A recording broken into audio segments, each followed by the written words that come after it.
Hello प्यारे बच्चों, welcome to my channel. Welcome to my class.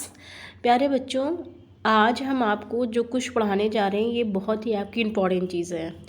ये आपका बहुत ही इम्पॉर्टेंट मैटर है, टॉपिक है आपका, क्योंकि ये आपके 9th क्लास का सिलेबस है। आपको दिखाई दे रहा है स्क्रीन पे, देखिए हम आपको थोड़ा जूम करते दिखाते जाएंगे। ये क्या है आपका, ये मुझे कहीं से थोड़ा सा मैटर मिला है आपके क्लास का, ठीक है। तो इसमें ये कहा गया कि देखिए बच्चों, जब कोरोना शुरू हुआ तो कोरोना में आपके कुछ परसेंटेज जो सिलेबस का आपका कम कर दिया गया था, ठीक है। तो ये जो सिलेबस कम कर दिया गया, फिर उसके बाद आपका 70% का दे दिया गया था कि मतलब आपको पूरे सिलेबस का 70% ही आपका आएगा। तो ये सिलेबस बीच में चेंज हो गया था।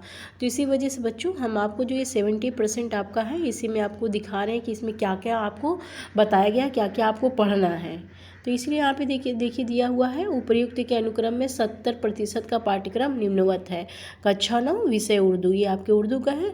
और देखिए आप थोड़ा सा जूम करके दिखा रहे हैं आपको। हाँ, एक मिनट। हाँ, ये देखिए। देखिए, उर्दू विषय में 70 अंक का लिखित प्रश्न पत्र होगा तथा 30 अंक का आंतरिक मूल्यांकन विद्यालय स्तर पर किया जाएगा। यानी कि जो आपका 70 नंबर का होगा वो आपका रिटन पेपर होगा, और 30 नंबर का जो आपका क्वेश्चन होता है वो आपके जो आपके यूनिट टेस्ट होते रहते हैं, 1 2 3 जो आपके टेस्ट होते हैं बीच में, ये 30 नंबर आपका उसी स्कूल से ही दिया जाता है। तो ये आपका जो 70 नंबर का रहता है ये आपका पेपर हो जाएगा।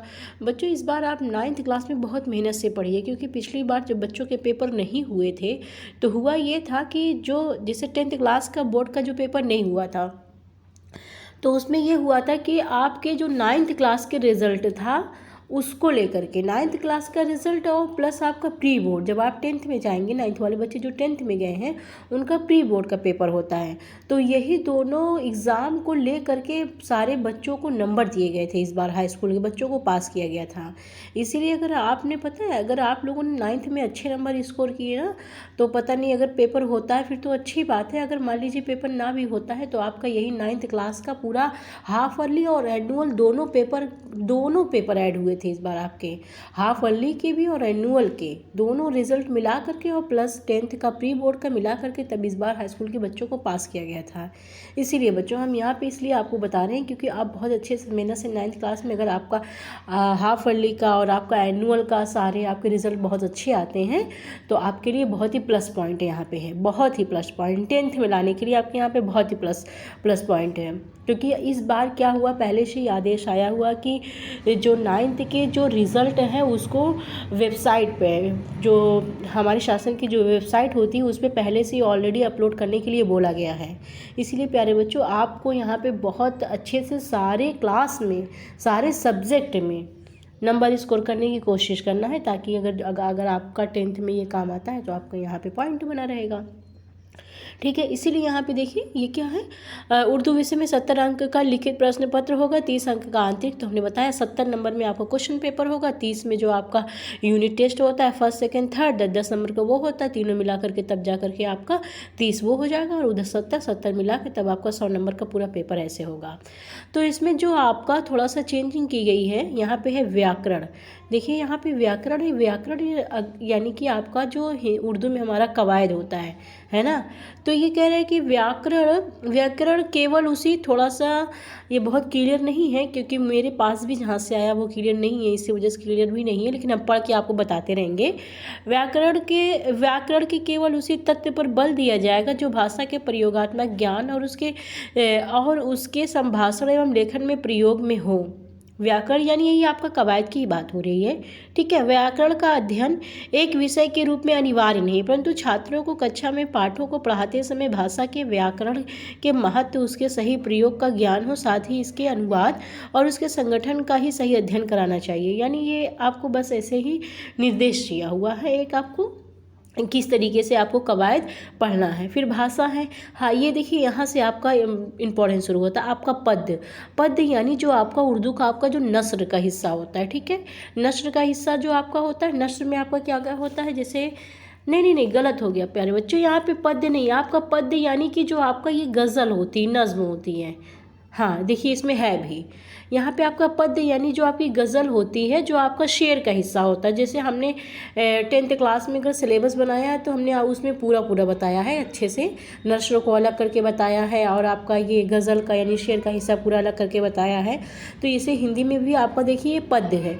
पद्य यानी कि आपका जो शेर का हिस्सा होता है, जिसमें आपका नीचे देखिए गज़ल है, मसनवी है, रुबाई है। आप जब 9th क्लास की बुक देखोगे ना तो आपको यही तीनों मेन इसमें पढ़ना है आपको, ठीक है।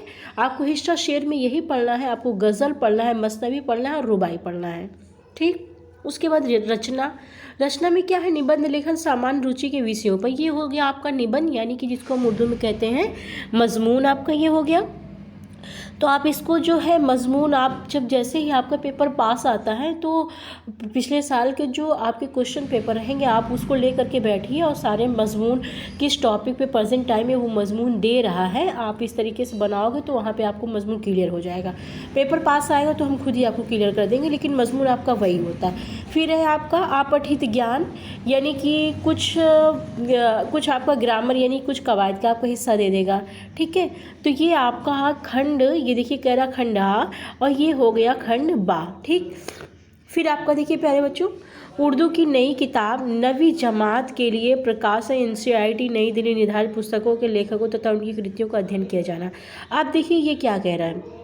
पहले नस्र वाले में, अब गद्य वाले में आपका शुरू होता है गालिब खुतूत, यानी मिर्ज़ा गालिब के खुतूत। आपका एक लेसन है जिसमें आपका नाम है कि गालिब के खुतूत, यानी मिर्ज़ा अलाउद्दीन अहमद खां अलाई के नाम। एक आपका ये हो गया सबक है, मिर्ज़ा सदुल्ला खां गालिब का आपका ये सबक है।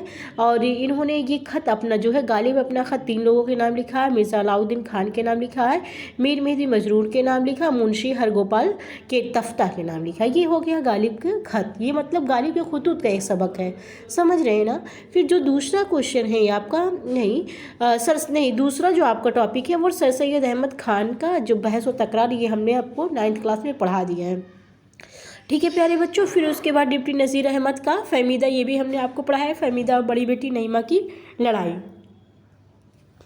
ठीक है। फिर ये है रतननाथ सरसार का, ये देखिए रतननाथ सरसार का है मोहरी का सरापा रेल का सफ़र। यानी कि हमने जो आपको नस्र के जो पूरे भी टॉपिक पढ़ाए हैं उसमें लगभग मेरा सब कुछ हो चुका है, ऑलमोस्ट मेरा इसमें सब हो चुका, बस मेरा यही बचा हुआ है मोहरी का सरापा और रेल का सफ़र और रतननाथ सरसार की हालाती ज़िंदगी।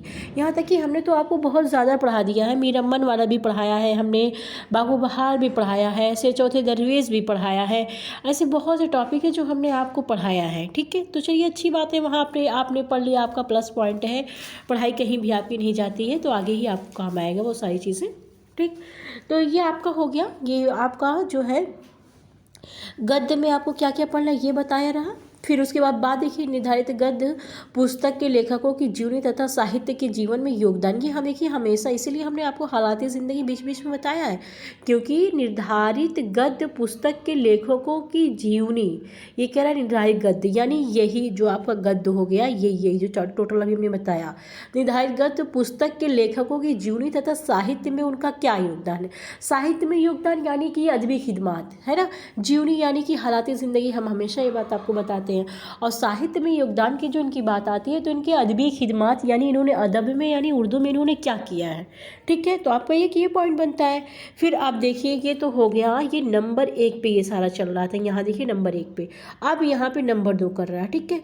निर्धारित ये यहाँ से आ वाला देखिए, उर्दू की नई किताब नवी जमात के लिए प्रकाशक एनसीईआरटी, ये नई दिल्ली पुस्तक के निम्नांकित कवि और उनकी कृतियाँ। अब ये देखिए आपका बता रहा है, ये तो ऊपर आपका हो गया पद्य, ये देखिए आपको जो गज़ल में पढ़ना है, ठीक है प्यारे बच्चों। तो गज़ल में जो आपको पढ़ना है, आप लोग सारे बच्चे कहते रहते हो कि मीर तकी मीर को नहीं, कुछ बच्चों ने कहा कि पहले कुल्लू कुतुब शाह पढ़ाइए, फिर उसके बाद मैम अगली गज़ल पढ़ाइए, अगली गज़ल पढ़ाइए। तो देखिए बच्चों जो सिलेबस में हो पहले आप वो पढ़िए, ठीक है।